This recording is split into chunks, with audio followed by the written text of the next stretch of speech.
11일 생생 주식입니다. 자, 먼저 오늘의 지수의 특징부터 살펴보는 시간을 갖도록 하겠습니다.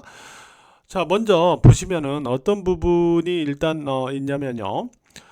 고객 예탁금이 최근에 이 빨간색 선으로 표시된 부분인데 10조 원 이상이 감소했어요. 그러니까 고객 예탁금이 110조 원이 넘어갔다가 100조 원 이하로 10조 원 이상이 감소한 건데, 이번 주 증시를 갖다 놓고 증권가에서는요, 미국의 고용 지표와 CPI 이쪽에 대한 어떤 확인을 먼저 거칠 필요가 있다라거나, 설 연휴를 앞에 놓고 관망세가 나타날 수 있다라거나, 이러한 시각들이 좀 있었거든요. 이런 부분과 연계된 부분일 수도 있는데, 어쨌든 설 연휴를 앞에 놓고 고객 예탁금이 10조 원 이상 감소했기 때문에 연휴를 앞에 놓은 일시적인 현금화 가능성도 있다, 이렇게 보고 있거든요.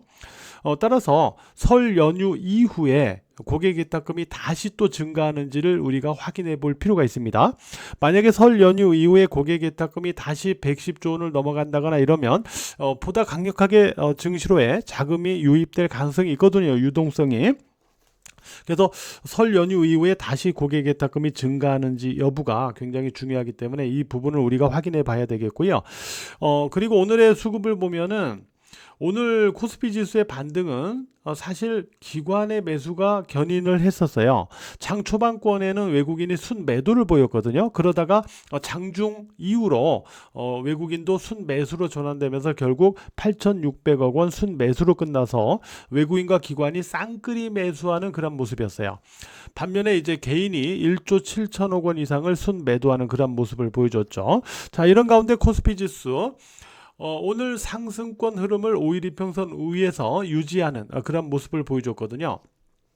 그동안 코스피 지수는 상승과 과열해서 이 과정에서 이 과열 해소를 앞에서처럼 계속 박스권 등락으로 유지를 했거든요. 이번에도 보면 등락을 주는 모습이 존재했지만 결국은 박스권 등락으로 매물을 소화하는 모습이 확인되고 있어요. 그리고 지수 상단에서 앞에서도 우리가 살펴봤지만은 수급에 있어서 개인이 매도하면서 외국인과 기관이 매수하는 그런 형태를 보여주고 있거든요. 이런 얘기는 일단 박스권 등락으로 과열을 해소하고 있고 수급이 나쁘지 않다라는 측면을 놓고 본다면은 궁극적으로 과열 해소 이후에 매물 소화 이후에 코스피 지수가 추가로 상승할 확률이 높다라는 점을 말해주고 있습니다. 그래서 코스피 지수는 여전히 상승 기조 패턴이 유지되고 있다, 이렇게 보시면 될 것 같고요. 자, 코스닥 시장 같은 경우는 지금 매물 소화를 거치면서 상방이 제한적인 모습을 보여주고 있지만은 하방 역시 방어적인 모습이 존재하고 있거든요. 코스피와 마찬가지로 코스닥도 이렇게 상승 후 과열 해소를 이렇게 보여나간다면 여전히 과열 해소 이후에 추가 상승할 가능성이 높은 거예요. 그동안 코스닥은 이 과정을 거쳐서 1000포인트 돌파를 1월 달에 보여주는 상승 파동을 한번 보여줬죠. 그리고 나서 매물 소화를 거치고 있는 건데, 궁극적으로 볼 때는 하방도 방어적인 모습이라 박스권이거든요. 결국 코스닥 지수 역시 매물 소화 이후에 다시 추가 상승할 가능성이 높다, 이런 부분을 말해주고 있다라는 겁니다. 지수에 대해서는 이렇게 우리가 염두를 해보시면 될 것 같고요. 그 다음에 오늘의 특징 종목을 한번 살펴보도록 할게요. 먼저 삼성전자 살펴보면 삼성전자도 상승 후에 매물 소화를 거치고 있지만은 등락을 주고 있지만은 역시 박스권으로 버티면서 등락을 거치고 있고 매물 소화를 거치고 있어요.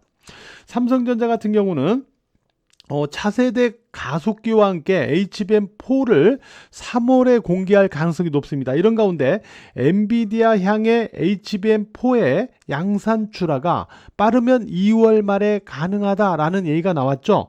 2월 말에 HBM4를 양산 출하하게 된다면 삼성전자가 세계 최초로 HBM4를 양산 출하하게 되는 겁니다. 그만큼 기대 모멘텀이 되는 거예요.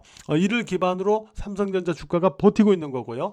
이 얘기는 상승 후 박스권 과열 해소, 매물 소화, 그리고 기대 모멘텀이 앞으로 대기하고 있다라는 부분에서 삼성전자 역시 주가가 추가로 상승을 시도할 가능성이 높다, 이렇게 보고 있습니다. 오늘 현대차도 모처럼 반등을 했어요. 현대차 이 구간에서는 개인이 매수하고 외국인이 매도하는 그런 수급을 보여왔는데, 그러면서 주가가 일단 상대적으로 오르지 못하는 그런 형태에서 매물소화를 거쳐왔거든요. 그러다가 오늘 일단 반등 시도를 했는데요. 현대차 관련해서는 바로 이 모멘텀이 이번 주에 있었죠. 아틀라스가 이번에는 옆돌기도 하고 백텀블링도 하는 그런 모습을 보여줬거든요. 이를 통해서 아틀라스 전신 제어 안정화 단계에 들어갔다, 이런 평가가 나오고 있습니다. 무시할 수 없는 모멘텀이에요. 왜냐하면 이 아틀라스는 세계 최고 사양의 로봇입니다. 지금 현재 세계 최고 사양의 로봇이기 때문에 이거 무시할 수 없는 그러한 모멘텀입니다. 따라서 현대차가 이런 부분만 놓고 봐도 여기서 그냥 꺾어질 리는 없어요. 이런 부분 좀 감안해서 우리가 봐야 된다라고 말씀드리겠고, 오늘 초전도체 관련주들도 또 상승을 했거든요. 마이크로소프트가 어떤 얘기를 했냐면 전력 손실이 없는 고원 초전도체를 활용해 가지고 데이터 센터의 전력 인프라 효율을 높일 수 있다. 이렇게 되면은 또 생성형 AI 확대에 따른 전력 문제 해결할 수 있다, 이렇게 또 언급을 했죠. 고온 초전도체 케이블 같은 경우는 기존 구리선보다 에너지 손실이 거의 없다고 그럽니다. 그리고 가볍고 얇게 제작할 수 있는 장점이 있다고 그러죠. 자, 이런 가운데 오늘 초전도체 서남, 모비스, 아모텍, 파워로직스, LS 일렉트릭 이런 종목들이 상승했는데 일단 좀 선별해서 매매할 필요는 있어요. 종목별 좀 선별해서 매매할 필요가 있는데, 선별의 기준은 항상 저점과 고점을 높이는 종목이 우선순위예요. 그런 부분 감안해서 보시면 될 것 같고요. 그 다음에 바이오 쪽에서 오늘 또 상승 시도 선방이 있었는데, 에이프릴 바이오가 점 상한가 쳤죠. 근데 이렇게 빠지다가 점 상한가로 가면 이거는 매매는 대응할 수가 없어요. 어쩔 수 없어요, 이런 건. 그죠?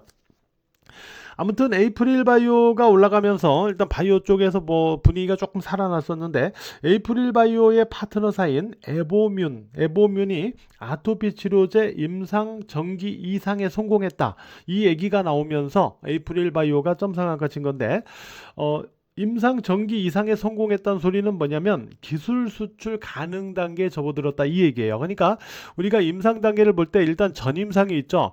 전임상은 사람 대상이 아니고 동물 대상의 임상입니다.